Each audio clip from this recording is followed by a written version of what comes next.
The mansion looked like it had been carved out of moonlight and arrogance. White stone, black glass, silence thick enough to swallow sound.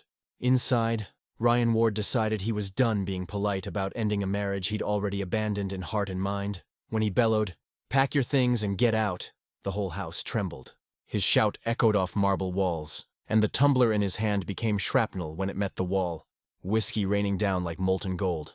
Emily Ward, barefoot and 8 months pregnant, stood frozen on the shining floor. She wrapped her arms around her belly as if she could shield the small heartbeat inside from his fury. Her hair, once carefully brushed, was tangled from sleepless nights. The silk of her nightgown shimmered faintly under the chandelier. "Ryan, please," she whispered, her voice cracking. "The insurance paperwork clears next week." "The hospital—" "Time!" he scoffed, pacing. "You've had nothing but time. You're a burden I'm done carrying. I married you out of pity, Emily. You've dragged me down since the day I signed that certificate." From the junction of hallway and living room came a rich, low laugh, the kind that meant amusement, not joy. Victoria Hale, his business consultant, leaned against the frame. Her perfume filled the room like a challenge. "She's emotional, Ryan," she said, tone dripping with false sympathy. "Hormones, you know." Emily's eyes flashed. "You shouldn't even be here." "Oh, darling," Victoria said sweetly. "I've been here longer than you realize." He's just finally stopped pretending. Ryan didn't interrupt her. He liked the sound of someone else putting his cruelty into elegant words. "After everything I gave up for you," Emily whispered, taking a trembling step closer. "My father's company, my career." "Your father?" Ryan barked out a laugh. "That bankrupt dreamer? Don't talk to me about him. I built this life. You just lived in it.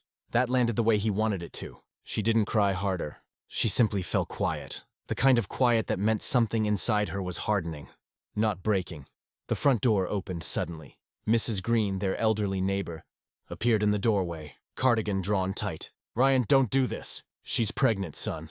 "Not tonight. Stay out of it," he snapped. "She's not my problem anymore." The suitcase by the stairs told Emily everything else. It was already packed by someone else's hands. He had choreographed her removal like a hostile takeover. Her fingers shook when she reached for the handle, but her voice didn't tremble. "One day, Ryan, you'll wish you hadn't called me dead weight." He poured another drink, smiling without warmth. "The only heavy thing about you is your silence. Now take it with you." The front door groaned open, and icy wind rushed in.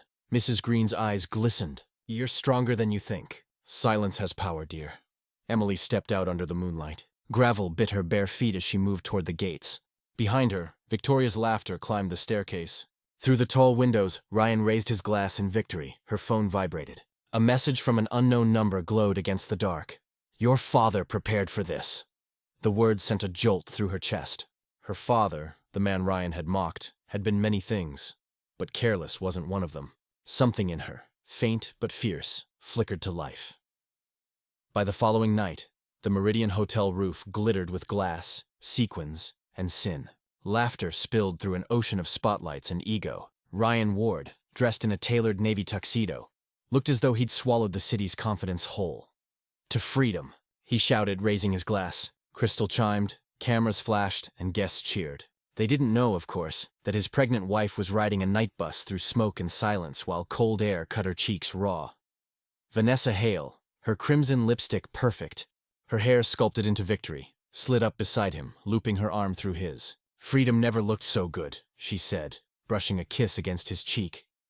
She wasn't just his mistress. She was also his soon-to-be partner in both business and downfall. Across the party, Victoria, her cousin, recorded every glittering moment.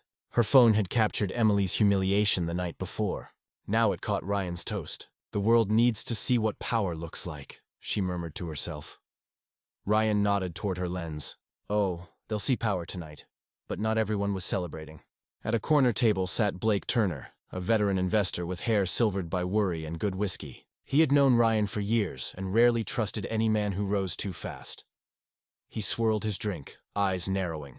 Vanessa noticed, her voice sugar smooth. "Don't frown, Blake. Love and money, the best combination." "Sometimes," he said. "Unless the contracts don't hold." Ryan forced a laugh. "Relax, the prenup's ironclad." She walked out with nothing. The word nothing tasted good to him, but it left a sour echo in the air. Vanessa drew closer, whispering, "Tonight is yours. Tomorrow the city will believe every frame we post. When that video drops, Everyone will see the victim she was never meant to be. Ryan grinned, basking in applause. But somewhere far below that same skyline, another story was stirring. Emily, her coat drawn tight over her belly, clung to a bus seat and reread the message glowing from that unknown sender. Your father prepared for this. She didn't know yet that her name still lingered in the boards that ran half the city, and that her betrayal had already triggered the clause buried deep inside his estate papers. Lightning flickered over the horizon as Blake glanced at his phone. A financial bulletin flashed. Trust Fund. Ward Holdings LLC reopened pending review. Ward? He whispered. As in Emily Ward? Ryan didn't hear him. The crowd was chanting his name. Blake watched the storm lines brighten the sky. No contract stays clean forever, he muttered, and the thunder answered him. The next morning, the headlines hit like gunfire. Ryan Ward celebrates freedom with new love. Pictures showed him mid-toast beside Vanessa, tuxedo gleaming, grin perfect across the city. Emily Ward sat in a diner booth, coffee untouched between her hands. The tiny life under her ribs gave a soft kick, a reminder to keep breathing. The waitress approached, pity softening her voice. Sweetheart, you might want to see this before the world shoves it in your face. Emily stared down at the paper. Sources claim his ex-wife struggled financially and emotionally, unfit to manage a home. Each word carved deeper than the last. At a nearby booth, half-familiar voices murmured. He had no choice, one woman sighed. She was unstable. Emily folded the paper neatly. Somewhere deep in her memory, her father's calm voice echoed. Don't fight lies with noise. Fight them with truth. She stood up, shoulders squaring. Eyes still wet but steady, across town, in a glass-walled office, Ryan leaned back in his chair, shoes on his desk, scrolling through the trending headlines. Perfect optics, he said with a grin. Public sympathy's mine. Beside him, Victoria Hale stood with her phone raised. Told you. People love a redemption story. He nodded, still smiling. He didn't feel the ground shifting beneath him. The quiet turning of the wheels her father had set in motion years before. And far away, inside a dingy diner whose coffee had long gone cold, Emily Ward's phone buzzed again. One new message. Phase 2 begins. Welcome home, Air. We spun it well. Everyone believes you were the victim of an emotional breakdown. Vanessa brushed his shoulder with her manicured hand. Now that she's out, we can focus on what matters, expanding the business. And don't worry, I told Trevor to handle those accounts. At that name, Ryan frowned. Trevor Cole, he's just my accountant. Keep him quiet. Victoria smirked. Quiet is expensive, Ryan, but I already paid him to stay loyal. Trevor Cole, sitting in a downtown cafe across from them, wasn't loyal at all. The thin accountant scrolled through his messages, shaking his head. He just received an anonymous mail. You've been named in a financial audit. Talk now or fall with him. Sweat gathered at his temple. The whisper network of corruption had begun to crack. Meanwhile, Emily paid for her untouched coffee and stepped out into the wind. She spotted two women whispering by the bus stop, both glancing at her. The first whispered, "That's her, the wife he dumped." The second muttered, "She looks lost." Humiliation burned through her, but only for a second. She exhaled deeply and whispered to herself, "They can keep their pity. I'll keep my truth." As she walked away, her phone buzzed again. Unknown number. Find Clara Reed. Her breath caught. Clara, her old college roommate, was now a respected lawyer. Her father had trusted Clara once years ago to draft emergency papers. Emily suddenly understood that mysterious message wasn't random. Someone was guiding her. The reflection in a store window showed her tear-streaked face hardened into quiet resolve. The soft wife had vanished. In her place stood a woman preparing for war. As Emily disappeared into the gray morning, the newspaper in the trash fluttered open in the wind, revealing one small headline. Few noticed. Ward Holdings legacy trust reinstated under confidential clause. And somewhere downtown, a lawyer named Clara Reed was already waiting for her call. The sound of heavy rain against glass echoed through the quiet law office as Emily Ward burst through the door, soaked to the skin, clutching her phone. "I need to see Clara Reed," she gasped, her breath uneven. Behind a sleek walnut desk, Clara Reed, a calm, sharp-eyed woman in her mid-30s, looked up from her laptop. She wore a navy blazer and the kind of confidence that came from surviving her own storms. "Emily," she said softly, standing. "It's been years," Emily's voice cracked. "I got a message it said to find you." Clara closed the door, locking it. "Then it started," she murmured, pulling out a folder with Emily's maiden name, Ward, embossed on it. "Your father told me this day would come." Emily froze. "My father," Clara nodded gravely. "Before he passed, Henry Ward gave me sealed instructions, a private trust document only to be opened if you were ever betrayed in marriage. He never trusted Ryan. He said, and I quote, "One day the mask will slip." Emily's knees weakened. She sank into the chair opposite Clara as thunder rolled outside. Clara placed the folder on the table and opened it. Inside were property deeds, signed affidavit, notarized company shares, and a letter labeled for Emily only if wronged. The room fell silent. Emily's trembling fingers brushed the edges of the documents. All this time he left something. From the corner, Sam Hayes, a private investigator and one of Clara's most loyal associates, stepped forward. Tall, quiet, with a face carved by experience. He spoke in a low voice. "Your father built layers of protection. Emily shell companies, legal trusts, hidden assets. Ward Holdings wasn't dissolved. It was hidden." Emily looked up, eyes wide. "Hidden? Why?" "Because your father knew the world," Clara said gently. "He knew greedy men like Ryan would come for you the moment they smelled weakness. Henry wanted you to have power when you needed it most." Emily's tears fell silently. Female resilience, legacy, father's wisdom, trust, and dignity under fire wrapped around her like armor. "Ryan called me dead weight," she whispered, voice shaking. "But my father saw me as strength."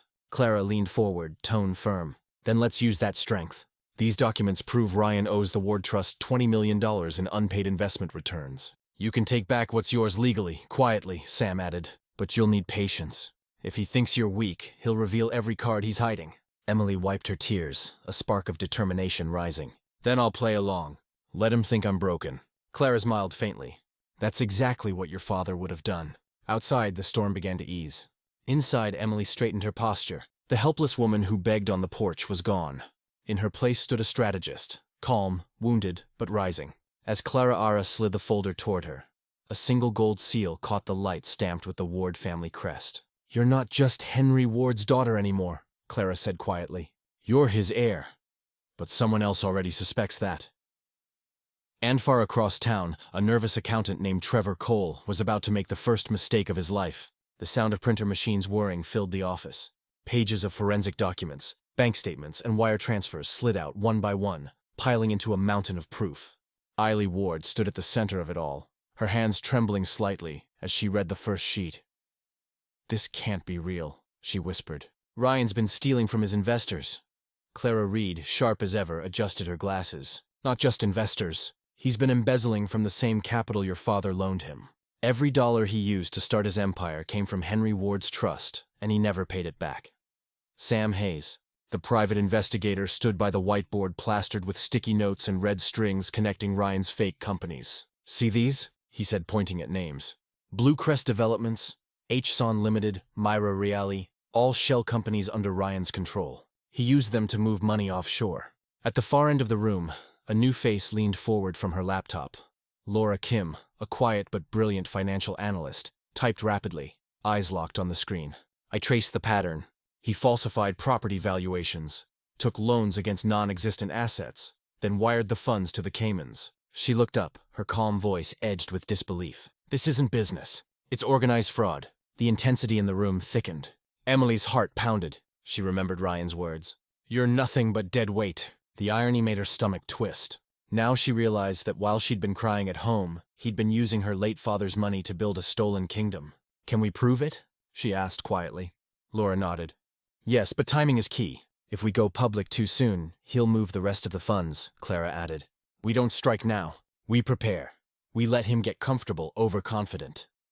Sam smirked. "And we make sure every lie he tells digs his own grave." Emily stared at the documents again, the paper trembling in her grip.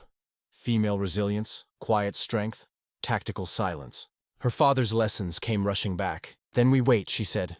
"Let him think I'm weak. Let him think he's won. And when the moment comes," her voice hardened, "he'll watch everything crumble." The room fell silent, the storm of plans settling into focus. For the first time, Emily didn't feel like a victim. She felt like her father's daughter. Sam crossed his arms. "We'll need inside confirmation. Someone close to Ryan. Maybe his accountant could flip if the pressure's right." Clara looked up sharply. "Trevor Cole." Emily frowned. "Who's that?" "Ryan's financial gatekeeper," Laura said. "He handles every illegal transfer. If we get him, we get the truth." Emily's gaze hardened. "Then find him." As Laura shut her laptop, her eyes flickered toward an email notification. "Incoming transaction. Ward Holdings confidential audit inquiry." She whispered, "Someone else is already digging." Miles away, a trembling hand belonging to Trevor Cole hit delete. unaware that his next mistake would expose everything. Lightning flashed through the narrow window as Emily Ward jolted awake, heart racing. Papers were scattered across Clara's office. Contracts, receipts, blueprints, everything they'd uncovered about Ryan's fraud. She wasn't sure when she had fallen asleep, only that the storm outside had grown louder. The door creaked open and Clara Reed stepped in holding a small wooden box. Its corners were worn smooth. Initials HW carved into the lid. "Emily," she said quietly. "Sam found this in your father's storage unit. It was sealed under your name." Sam Hayes, the loyal investigator, entered behind her, rain dripping from his jacket. It was buried under old contracts. Took me hours to notice the Ward family crest on the lock. Emily's breath caught. She reached for the box, hands trembling. The moment she opened it, the air seemed to still. Inside lay a folded letter, a flash drive, and a tarnished gold pin. Her father's old cufflink. Her eyes scanned the letter, her father's handwriting, steady, confident. "My dearest Emily, if you're reading this, it means the man beside you has failed the test of love. You are my greatest creation. Not the company, not the buildings, but you. Should betrayal ever come, remember this. I left you not just money, but proof. Inside this drive lies every transaction that built Ryan's empire. All of it tied back to my initial investment. It's time the truth belonged to you." Tears streamed down Emily's cheeks. The pain that had haunted her since that night, the humiliation, the emotional abuse, the feeling of being called dead weight, all began to shift into something sharper. Purpose. Sam took the flash drive carefully. "We'll decrypt it tonight. But Emily, this could expose everything. It's your father's final safeguard." Clara nodded. "And it proves Ryan used Henry Ward's capital illegally. Once verified, he'll have no defense left in court." Emily traced the cufflink with her fingers. "He thought my father died broke. He had no idea he was stealing from the man who built his future." Clara smiled faintly. "Your father always planned 3 moves ahead." The room fell silent except for the hum of the computer as Sam loaded the drive. Rows of data filled the screen. Offshore accounts, property transfers, bribes labeled as consulting fees. Each line was a nail in Ryan's coffin. Emily stood tall, eyes clear now. Then this is the beginning of his reckoning. Clara placed a steady hand on her shoulder. "Be patient, Emily. Justice isn't loud, it's precise. Your father taught us that." Thunder rolled again outside, but this time Emily didn't flinch. Her heart no longer beat from fear. It pulsed with resolve. As Sam scrolled through the files, his brow furrowed. "CL, this last folder, it's marked Ryan's confession." He clicked once. The screen flickered and a hidden video began to play. Ryan's voice filled the room. "If anyone ever finds this file, it means I've been betrayed first." Emily froze. The storm outside went silent. "He's mocking you on camera." Clara's voice cut through the dim-lit office like a blade. On the big monitor, Ryan Ward's face filled the screen. Confident, smug, untouchable. His recorded voice played again. "If anyone ever finds this file, it means I've already won. No one beats me. Not investors, not the courts, not her." Sam Hayes slammed his fist on the desk. Who was documenting his own crimes and bragging about it. He growled, "That's not confidence. That's narcissism." The room vibrated with tension. Files littered every corner. Rain pounded against the windows and the air was thick with adrenaline.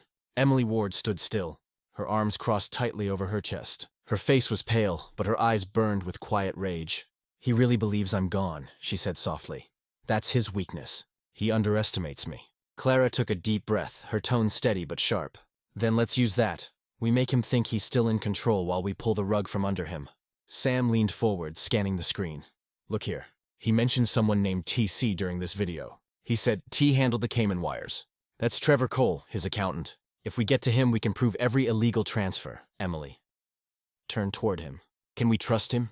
Sam shook his head. "He's loyal to money, not people. If Ryan's payments stop, he'll panic. That's when he'll talk." Clara pulled out a notepad and started sketching a timeline.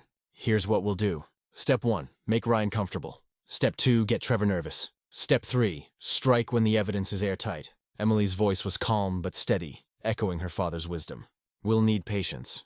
This isn't just revenge. This is legal justice. I want him ruined in daylight, not darkness. Female resilience, strategic silence, long game, dignity under fire. They were no longer just words. They were becoming her weapons." Sam smiled slightly. "I like the way you think, Emily. Just like Henry Ward. Precise, patient, terrifying," Clara added. "Your father used to say, 'The loudest man in the room is always the weakest.' Ryan's laughter will be his undoing." Emily turned to the window. Outside, lightning forked across the skyline, illuminating the towering glass of Ward Enterprises. "He built that company with my father's money," she whispered. Now I'll reclaim it with truth, the office quieted. The three of them stood over the glowing table of documents, a map of fraud, shell companies, forged records, embezzlement. Every red line led to Ryan. Every dot was a piece of his undoing. Clara looked up. Emily, when this ends, you won't just have justice, you'll have his empire. Emily's lips curved into a faint, determined smile. No, she said. I'll rebuild it with integrity the way my father wanted. The computer beeped suddenly. A new message appeared on screen. Sam squinted. Incoming transfer from Ryan's firm to an unknown account. Clara frowned. Who's the recipient? Sam's jaw tightened. Trevor Cole. As the screen refreshed, a notification blinked. Trevor Cole has scheduled a private meeting with Ryan Ward 8 p.m. tomorrow, Clara whispered. He's about to make a deal. Emily's eyes hardened. Then tomorrow we make ours. He's meeting the accountant tonight. Clara's voice snapped through the office, jolting everyone into motion. Papers flew as Emily Ward, Clara Reed, Sam Hayes, and Laura Kim huddled around the glowing screen. The email alert from the last scene blinked again. Trevor Cole, private dinner, 8 p.m. at the Skylight Terrace. Sam grabbed his coat. If we miss this, he'll move the offshore money and we'll lose every trace of the embezzlement. Emily, calm but pale, steadied herself. Then we don't miss it. We catch them both in their own trap. The team erupted into focused chaos. Sam pulled up surveillance maps. Laura opened spreadsheets of bank trails tracing thousands of dollars from Ward Enterprises to shell accounts. Clara printed out affidavit, forensic reports, and notarized statements that would be needed if tonight turned into evidence collection. The office lights flickered. It was almost evening. Emily's reflection on the glass looked different now, not fragile, but fierce. She touched her stomach briefly, then whispered to herself, "This is for you, Dad." Clara turned. "Emily, remember, you're not here for revenge. You're here for justice. Ryan broke the law and Thalo will break him." Emily nodded. "I'll let the truth do what my tears couldn't." As the tension eased, Sam loaded a small device into his bag, a hidden mic. "Record the conversation. Trevor's loyalty is already shaking. All we need is one slip," Laura chimed in without looking up, typing furiously. "And if we link his confession to the shell companies, the fraud exposure becomes undeniable." For a moment the rush slowed. The office quieted, except for the hum of the printer and the city wind howling outside. Emily sat, hands clasped, breathing deeply. Her father's words returned to her. When people lie, don't fight them. Let their lies burn themselves out. The lies were almost out of oxygen. Sam checked his watch. "It's almost time." Clara adjusted her blazer. "We'll divide roles. Sam, you handle the tech. Laura, stay on comms with me from the van. Emily," she hesitated, "you stay quiet until we signal. Tonight isn't about confrontation. It's about watching the guilty destroy themselves." Emily's ease lifted slowly. "He called me dead weight," she said, her tone soft but heavy. "But the truth is what will crush him." Sam grinned faintly. "Then let's watch gravity work." They gathered their files. The plan now set. Outside, Thessaly glimmered with gold light from the setting sun. The calm before a legal storm. Emily locked the door behind them, leaving only the faint glow of her father's letter still open on the desk. A single line underlined in his handwriting read, "Patience is the sharpest blade." As they stepped into the night, thunder rolled over Thessaly line, and Sam's radio crackled with interference. Laura glanced at her tablet, frowning. "Wait, Trevor isn't alone. Ryan's already there." Clara froze mid-step. Emily's heart pounded once hard. "Then tonight," she whispered, "he walks into his own downfall. Ladies and gentlemen, raise your glasses." Ryan Ward's voice boomed across the glittering rooftop of the Skylight Terrace. Camera flashes painted him in gold. He stood at the center of a crowd. Investors, socialites, reporters, the same people who once praised him as the king of real estate. Beside him, Vanessa Hale, flawless in a red silk gown, looped her arm through his. Her laughter sparkled louder than the champagne bubbles. "To the empire we built, Shepard," Ryan smirked, raising his glass higher. "To success, to freedom, and to never letting dead weight drag you down." The crowd roared with laughter, are unaware of the storm gathering around them. In the far corner, Victoria Hale, Vanessa's cousin and PR strategist, filmed the scene with her phone, live streaming to their investor network. "Show them power, Ryan," she whispered. "They love a confident man." Across the terrace, Trevor Cole, Ryan's accountant, sat at a small table, sweating bullets. His tie was too tight, his eyes darting between his phone and the champagne glass in front of him. Every few seconds he checked the door, waiting for Ryan's signal. Ryan leaned toward him. "Did you move the last transfer?" Trevor swallowed hard. "Yes, sir. To the Cayman account under Hale Holdings." Vanessa smiled, brushing Ryan's arm. "Then tonight we celebrate untouchable wealth." But outside, parked across the street, Sam Hayes, Clara Reed, and Laura Kim sat in a black surveillance van. The screen flickered with audio waves, every word captured through Sam's hidden mic and Trevor's cufflink. "Got it," Sam whispered. "Every illegal transfer, every offshore account, he's confessing publicly." Clara's voice was steady but cold. "He doesn't even realize he's digging his own grave," Laura typed quickly, mapping each account in real time. "Evidence stack complete. We can trace every dollar back to Henry Ward's trust." Back on the terrace, Ryan raised his glass again, basking in his arrogance. "They said Henry Ward was a fool to trust me. But look at me now, his fortune rebuilt in my image." The crowd cheered. Public humiliation was coming, but he didn't know it yet. Vanessa kissed his cheek for the cameras. "You did it, baby. You won," Ryan chuckled darkly. "Winning's easy when you own the system." The audience clapped, investors, partners, and socialites drunk on illusion. But in the crowd, one face stood out. Blake Turner, the older investor from the earlier party, watching silently. Heist's expression was hard, calculating. He whispered to a reporter beside him, "Record this." Every word. Ryan continued his speech oblivious. "By this time next month, Ward Enterprises will merge with Hale Holdings. I'll own everything the Wards left behind." The crowd applauded again, but Trevor's hand trembled. His phone buzzed. One message. "They know everything. Leave now." He turned pale.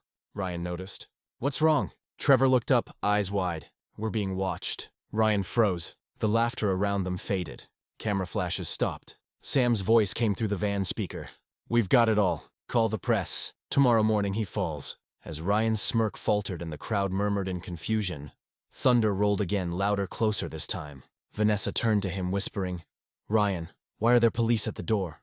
And from below, blue lights began to flash against the glass. "Turn off the cameras!" Vanessa Hale's voice cracked across the rooftop like glass shattering. The once lavish party had turned into chaos. Police sirens screamed below. Reporters pressed against the glass doors, their microphones flashing red lights. Ryan's hand tightened around his glass until it broke, blood dripping between his fingers. "Who called them?" he hissed. Everyone froze. Victoria Hale, his PR manager and Vanessa's cousin, stepped forward, trembling. "Ryan, the police said they have a warrant financial crimes investigation. They're asking for you by name." Vanessa's perfect posture crumbled. Her voice was smaller now, desperate. "Ryan, you said everything wash-handled. You said the money was clean." Ryan glared at her. It was clean until someone talked. His eyes darted toward Trevor Cole, the accountant at the corner table, pale as paper, hands shaking. Trevor stammered. "I didn't say anything. I swear they have recordings." Ryan grabbed him by the collar. "You fool. You were supposed to delete those files." The crowd gasped. Phones rose again. The same audience that once adored him was now filming his meltdown. The public mask was cracking. Meanwhile, across the street, Ethan Gray, a slick-haired journalist who'd been chasing rumors about Ryan's fraud, grinned behind his camera. "This is gold," he whispered to his assistant. CEO meltdown caught live. Inside, Leah James, Vanessa's personal stylist, pulled at her arm.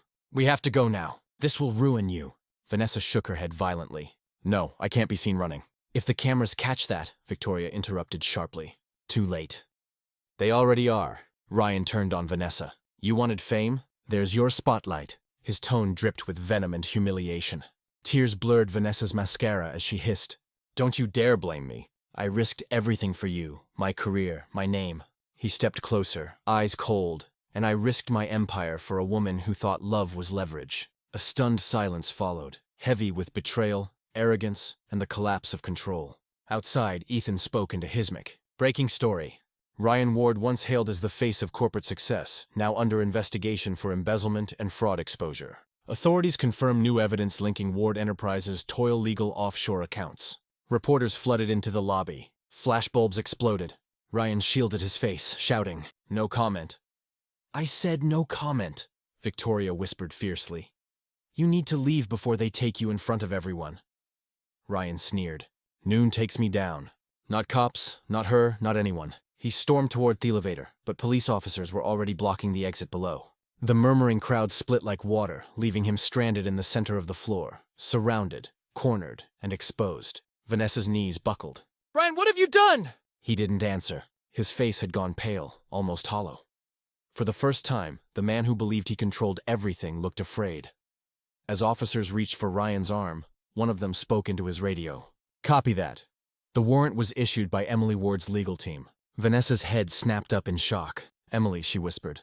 "She's behind this and far away." Emily closed her laptop, whispering, This is only the beginning. Order in the court. The judge's gavel slammed like thunder. The sound echoed through the packed courtroom where Ryan Ward sat at the defendant's table, face pale, fingers clenched. Flashbulbs from the press outside the glass walls still flickered through, creating a strobe of shame across his face. Across from him, Emily Ward entered calm, composed, dressed in a tailored navy suit that mirrored her father's old style. Her presence silenced the room instantly. No tears, no tremor, just dignity. Beside her stood Clara Reed, her lawyer and ally, carrying a thick folder labeled Ward versus Ward Enterprises. Behind them sat Laura Kim, the quiet analyst who traced every stolen dollar. This wasn't revenge anymore. It was legal justice. Ryan's attorney sneered. Your Honor, my client maintains that Mrs. Ward is emotionally unstable in seeking publicity. This case is nothing more than a personal vendetta. Emily's calm voice cut through. If justice is vengeance, then truth must be my weapon. Gasps rippled through the spectators. The judge, a stern woman with silver glasses, adjusted her robe. Proceed, Miss Reed. Clara stepped forward, placing a single envelope on the judge's bench. Inside this, Your Honor, are forensic bank records, emails, and a signed affidavit from Trevor Cole Ryan Ward's own accountant. It confirms advocative embezzlement, forged narratives, and illegal transfers from the Ward family trust. Ryan's face drained of color. That's a lie, Clara continued coolly. It's also proof that Mr. Ward used Henry Ward's investment to build his empire while forcing my client to sign an ironclad prenup he knew was void under fraud. Every transaction he made was financed by her father's legacy. The courtroom erupted. Reporters scribbled, cameras clicked, and Ryan's attorney stammered. Objection. Overruled. The judge said firmly. Clara opened the envelope and handed the judge a single paper. Here is the clause Mr. Ward forged to remove Mrs. Ward's inheritance rights. And here she lifted another document, is the notarized version signed by Henry Ward himself. Authentic, verified. Ryan slammed his hand on the desk. You can't do this. I own Ward Enterprises. Emily looked at him for the first time in months. No, Ryan, you managed it. I own it. The words landed like a verdict. The crowd gasped. Even the court reporter paused mid-typing. The judge adjusted her glasses, reviewing the papers. This case will proceed under full financial review. But at first glance, Mrs. Ward's evidence appears irrefutable. Ryan's voice broke. Emily, please. She turned away, her tone like steel. You taught me silence was weakness. Today it's my strength. As the judge lifted her gavel again, she said, Court will reconvene tomorrow for financial sentencing. But outside the courthouse steps swarmed with cameras, and a police escort was already waiting. Clara whispered, They're not just reviewing him, Emily. They're arresting him. You can't arrest me. Ryan Ward's scream echoed through the marble lobby of the courthouse. Two uniformed officers stepped forward, flanked by cameras and reporters. His expensive suit was rumpled, his hair slick with sweat. The man who once ruled boardrooms now stood cornered beneath the blinding flash of justice. Detective Howard, a composed and firm officer, raised his badge. Ryan Ward, you are under arrest for embezzlement, fraud, and forgery under federal law. You have the right to remain silent. Ryan shoved one officer aside, panic in his eyes. You think you can parade me like a criminal? My lawyers will bury you all. Before he could say more, a calm voice cut through the chaos. No, Ryan, this isn't a parade. It's a reckoning. Allies turned. Standing near the courthouse steps was Henry Ward's estate lawyer, Mr. Grant Hale, an older man eyeing a gray suit who had once represented Henry before his death. His eyes were cold and unyielding. Your empire was built on stolen foundations. It was only a matter of time before it collapsed. The crowd gasped as Mr. Grant handed Detective Howard a file. Stamped Ward Holdings Clause 17. Asset Reversion. Under this clause, all misused Ward assets revert to the original trust, Mrs. Emily Ward's trust. Ryan's face twisted in disbelief. You can't. This is a setup. Sam Hayes and Clara Reed, standing nearby, watched silently. Sam whispered. That's the final nail. Clara nodded. Justice served in daylight, just like Henry wanted. Emily appeared at the top of the courthouse steps, her figure framed against the sunlight. The once timid woman he'd called dead weight now looked untouchable, calm, radiant, and unbroken. Ryan stumbled forward, shouting at her. Emily, you think this makes you powerful? You needed me. Her voice was steady. No, Ryan, I needed peace. You just taught me what strength looks like. The crowd erupted into murmurs. Camera zoomed in, catching the moment the officers placed handcuffs around his wrists. Public humiliation, accountability, and downfall converged into one poetic image. The king stripped of his crown. Ryan's voice cracked, desperation replacing arrogance. Emily, please don't do this. I'll lose everything. She looked at him one last time, her tone soft but resolute. You already did. As he was led away, Vanessa hailed the mistress watch from a distance, tears streaking her makeup. For the first time, no one came to her defense. Reporters swarmed, microphones flashing. The whispers in the air were merciless. He's finished. She won. Ward Empire collapses overnight. Emily stepped down the stairs slowly, her hand brushing the railing. The crowd parted for her, not out of pity, but respect. As Ryan was shoved into the police car, Detective Howard turned to Emily. This doesn't end here. There's still the sentencing hearing. Emily nodded, her voice low. Then that's where he'll finally hear the truth in front of the world. And far across the city, banners already hung for the upcoming charity gala for Ward Foundation, where every secret would come full circle. All rise. The courtroom erupted with movement as the judge entered, robes sweeping the polished floor. Ryan Ward, handcuffed, was escorted in by 2 officers. His once expensive suit was now wrinkled, his confidence broken. The air was thick with tension, a storm about to break in front of the world. Flashes from media cameras outside the door reflected through the glass walls. Reporters whispered like vultures waiting for the final drop of blood. On the front row, Vanessa Hale, trembling and pale, gripped her lawyer's arm. Her red lipstick was gone, replaced by the color of fear.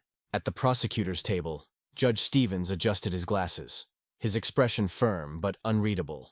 Beside him stood Prosecutor Lennox, known for his merciless approach in high-profile cases. The judge's voice echoed, commanding and sharp. This court convenes to deliver sentencing in the case of the state versus Ryan Ward charges. Embezzlement, forgery, fraud, and breach of fiduciary duty. Ryan's head hung low. His lawyer tried to whisper comfort, but his words fell like dust. Mr. Ward, the judge continued, you built an empire on deception. You stole from those who trusted you and from the woman who shared your home. Before we proceed, do you have anything to say? Ryan looked up, eyes glistening, voice cracking. Your Honor, I lost my way. I only wanted success to be respected. Please, I'm not a monster. From the gallery, a single voice answered softly. Emily Ward. Monsters never think they are Ryan. Until the mirror cracks, the courtroom turned toward her. She sat tall and composed, wearing black, not for mourning, but for closure. Dignity under fire and female resilience radiated from her. Vanessa looked at Emily across the aisle, tears rolling down her cheeks. Emily, I didn't know it would go this far, she whispered. Emily's eyes didn't waver. You helped him destroy what my father built, but had destroyed himself. The judge struck his gavel once. Enough. Prosecutor Lennox stepped forward. Your Honor, based on the evidence, including financial records, notarized affidavit, and witness testimony, the state recommends a full conviction with no suspension. The courtroom fell silent.